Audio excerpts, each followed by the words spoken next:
All right, guys, how's it going? This is Matthew Gilliland with Cape Fear Customs giving you an update on Anthony Pearson's YJ. We just got done spraying the inside, the underside, the firewall, some skid plates, and his frame in XS350, which is our Platinum Series product. This stuff is 300% stronger than the standard Line-X. So across the board, we've applied it just above the minimum thickness of 60 mils. That's going to keep us with a nice layer of Line-X on the vehicle, but it's also not going to be too thick for when we go to put the seats and the accessories back onto the vehicle. All right, guys, so as you can see, we've got her milled out right at 91, 78, 95,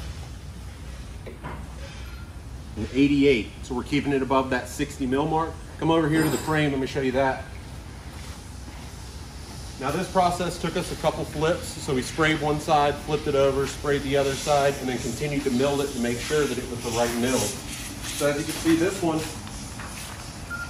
82, 74, 63.